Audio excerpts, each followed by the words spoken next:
CNN, with his controversial stint as White House press secretary in the rear-view mirror, Sean Spicer is on an informal rebranding tour trying to show that the Melissa McCarthy impersonation of him isn't really who he is. It's, not going so well. The latest hiccup came this morning when Axios' Mike Allen reported on a very odd text exchange with Spicer. Allen was seeking confirmation of the fact that Spicer kept rigorous notes of his time at the Republican National Committee, the Trump transition and in the White House. "Mike, please stop texting/emailing me unsolicited anymore," Spicer responded. Allen shot back a question mark, to which Spicer texted, "Not sure what that means. From a legal standpoint I want to be clear, do not email or text me again. Should you do again I will report to the appropriate authorities. I'm no lawyer, sorry mom, but a reporter asking someone to confirm or deny a tidbit of information is not illegal as far as I can tell." I suppose it's possible that Allen had sent Spicer hundreds of texts seeking the answer to that same question, but neither Allen's nor Spicer's texts make any mention of that sort of volume of communication. The appropriate authorities in this case appear to be no authorities at all. And Spicer appears to be making Mount Kilimanjaro out of a molehill.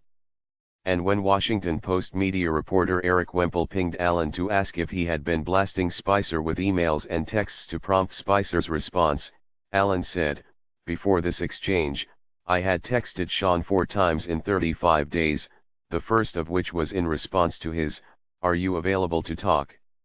That's far from the only thing that's gone wrong for Spicer this week."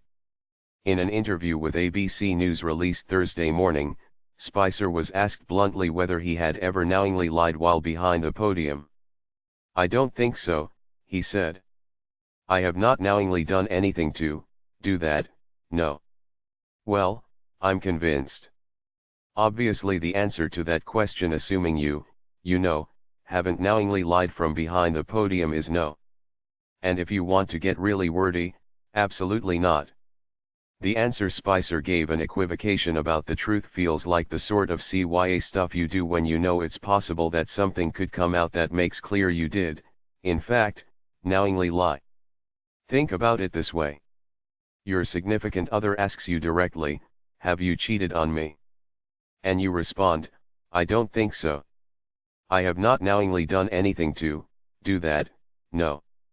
How long do you think that person is going to be your significant other?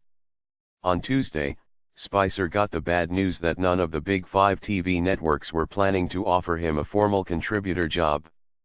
CNN had ruled out the possibility very early on in the process. "They won't touch him," a media industry executive familiar with chatter around Spicer told NBC's Claire Atkinson. "The news organizations might use him on roundtables, but a contributor gig is not happening." And Spicer's week began on Sunday night with a surprise cameo at the Emmys, in which he rolled out a podium to declare this will be the largest audience to witness the Emmys, period, both in person and around the world.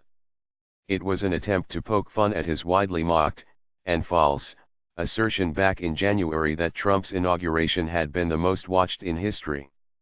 That appearance was panned, at least by me, because the joke appeared to be that Spicer had purposely not told the truth as press secretary. See, he was lying the whole time. And he knew it. Ha ha. Look. Sean Spicer is going to do just fine. He's likely to get a nice sinecure in some lobbying shop in Washington. All of this attention, even the negative kind, will likely bump up his speaking fees. But actions have consequences. And after a stint like the one Spicer served at the White House, it's not so easy to just re-emerge as the smiley, funny guy. Not enough time has passed just yet. View on CNN.